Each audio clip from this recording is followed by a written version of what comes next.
Hello मित्रों, दोस्तों, भाइयों, बहनों, बेटियों, नमस्कार, नमो बुद्धाय।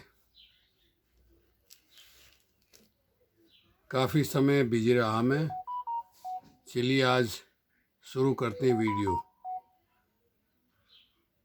तथागत बुद्ध के बारे में मैंने बताना शुरू किया था, तो आइए सुनते हैं। आरंभिक प्रवृत्तियाँ।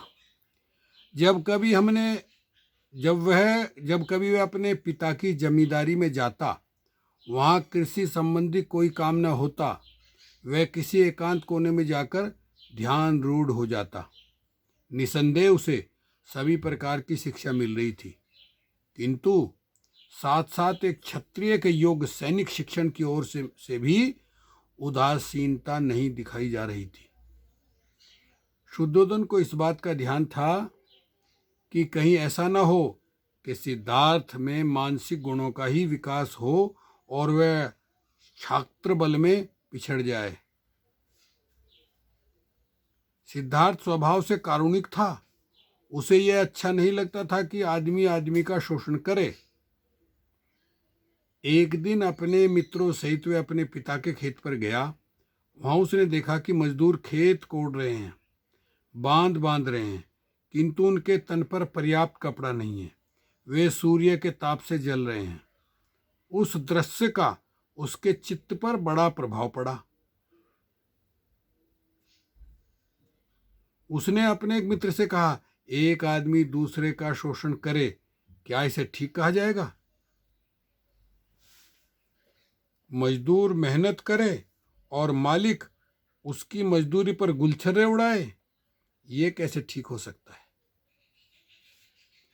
उसके मित्र के पास उसके इस प्रश्न का कोई उत्तर न था, क्योंकि वे पुरानी विचार परंपरा के मानने वाले थे कि विकास की किसान मजदूर का जन्म अपने मालिकों की सेवा करने के लिए ही हुआ है और ऐसा करना ही उनका धर्म है। शाक्य लोग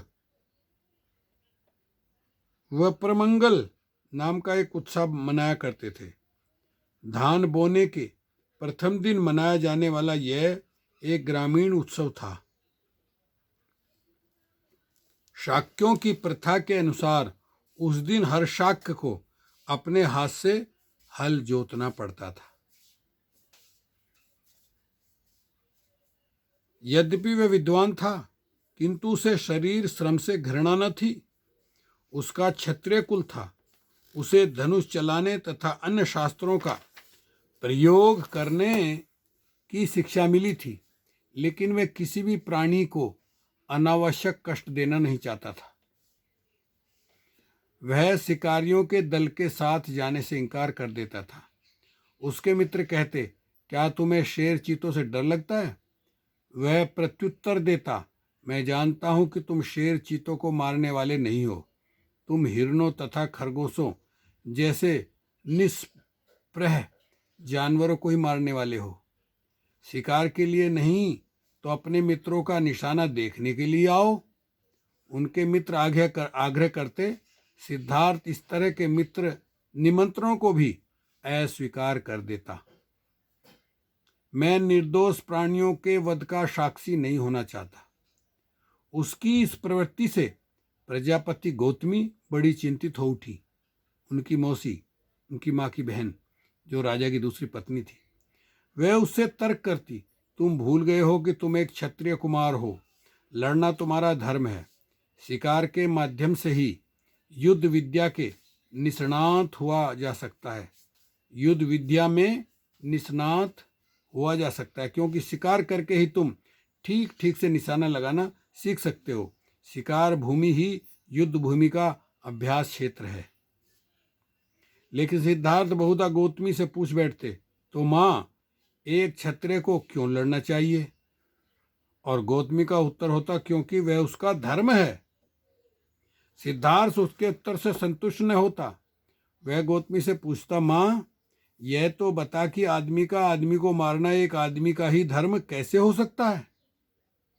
गौतमी उत्तर देती, यह सब तर्क एक सन्यासी के योग्य है, लेकिन क्षत्रिय का तो धर्म लड़ना ही है।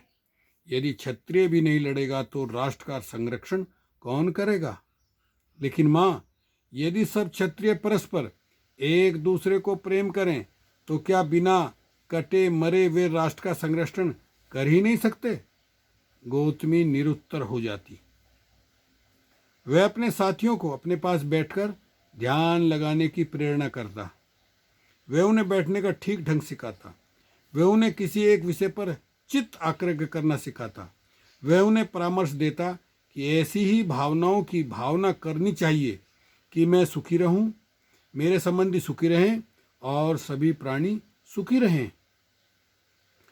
उसके मित्र उसकी बातों को महत्व न देते थे, वे उस पर हंसते थे।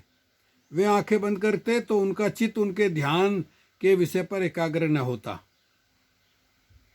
इसकी बजाय उनकी आंखों के सामने नाचते वे हिरण जिनका वो शिकार करना चाहते थे, अथवा वे मिठाइयाँ जिन्हें वे खाना चाहते थे, उसके माता पिता को उसका ये ध्यान विमुख होना अच्छा नहीं लगता था। उन्हें अच्छा लगता था कि वे क्षत्रिय जीवन के सर्वथा प्रतिकूल है। सिद्धार्थ का विश्वास था कि योग भावनाओं पर चित्त एकाग्र करने से हम अपनी मैत्री भावना को बहुत व्यापक बना सकते हैं। उसका कहना था कि सामान्य रूप से जब भी कभी हम प्राणियों के बारे में कुछ भी विचार करते हैं, हमारे मन में भेद विभेद घर कर जाते हैं। हम मित्रों को शत्रुओं से भिन्न कर लेते हैं। हम अपने पालतू पशुओं को मनुष्यों से भिन्न कर लेते हैं। हम अपने मित्रों से प्रेम करते हैं और प्रेम करते हैं अपने पालतू पशुओं से। हम अपने शत्रुओं से घृणा करते हैं और घृणा करते हैं सामान्य जंतुओं से। हमें इस विभाजक रेखा की सीमा के उस पार जाना चाहिए। हम यह कार्य तभी कर सकते हैं जब हम अपने ध्यान में इस व्यवहार जगत की सीमाओं को लांघ सकें। उसका बचपन करुणा में था। एक बार वह अपने पिता के खेतों पर गया। विश्राम के समय एक वृक्ष के नीचे लेटा हुआ प्राकृतिक शांति और सौंदर्य का आनंद लूट रहा था कि उसी समय आकाश से एक पक्षी ठीक उसी के सामने आ गिरा। पक्षी को एक तीर लगा था। उसने उसे बींध दिया था और जिसके कारण वह फड़फड़ा रहा था। सिद्धार्थ पक्षी की सहायता के लिए उठ बैठा। उसने उसका तीर निकाला, जख्म पर पट्टी बांधी और पीने के लिए पानी दिया। उसने पक्षी को गोद में ले लिया और अपनी चादर के भीतर छिपाकर उसे अपनी छाती की गर्मी पहुंचाने लगा। सिद्धार्थ को आश्चर्य था कि इस असहाय पक्षी को किसने बींधा होगा। शीघ्र उसका ममेरा भाई देवदत्त वहां पहुंचा। वह शिकार की सभी आयुधों से सन्नद्ध था। उसने सिद्धार्थ से कहा कि उसने उड़ते पक्षी पर तीर चलाया था। पक्षी घायल हो गया था। कुछ दूर उड़कर वह वहीं कहीं आसपास गिरा था। उसने सिद्धार्थ से पूछा, क्या तुमने देखा है? सिद्धार्थ ने हाँ कहकर स्वीकार किया और वह पक्षी भी उसे दिखाया जो बहुत कुछ स्वस्थ हो चला था। देवदत्त ने मांग की कि उसका पक्षी उसे दे दिया जाए। सिद्धार्थ ने इनकार किया। दोनों में घोर विवाद हुआ। देवदत्त का कहना था कि शिकार के नियमों के अनुसार जो पक्षी को मारता है वह उसी का मालिक होता है, इसलिए वही उसका मालिक है। सिद्धार्थ का कहना था कि यह आधार ही सर्वथा गलत है। जो किसी की रक्षा करता है वही उसका स्वामी होता है। हत्यारा कैसे किसी का स्वामी हो सकता है? चलिए, वीडियो बहुत लंबी हो जाएगी, थोड़ा थोड़ा ही बताएंगे अगली वीडियो में इसके आगे का वर्णन। ओके, शुक्रिया, धन्यवाद, हasta luego, फिर मिलते रहेंगे। मेरा नाम सत्यपाल बोध है।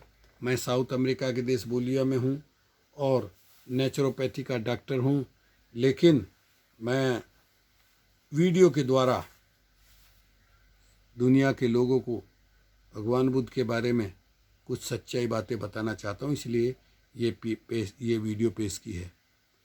तो तलवेगो, फिर मिलेंगे। मेरा नाम सत्यपाल बोध है। मैं पिछले 32 साल से यहाँ दुनिया के साउथ अमेरिका के देश बोलिया में रह रहा हूँ। सम्यक कर्म करता हूँ, नेचुरोपैथी का डॉक्टर हूँ। 74 साल उम्र है मेरी। तो साथियों, ऐसी अच्छी वीडियो मैं आपको देता रहूँगा। ओके, शुक्रिया, धन्यवाद। स्थल वेगो, फिर मिलेंगे, मिलते रहेंगे, मिलते रहेंगे, मिलते रहेंगे।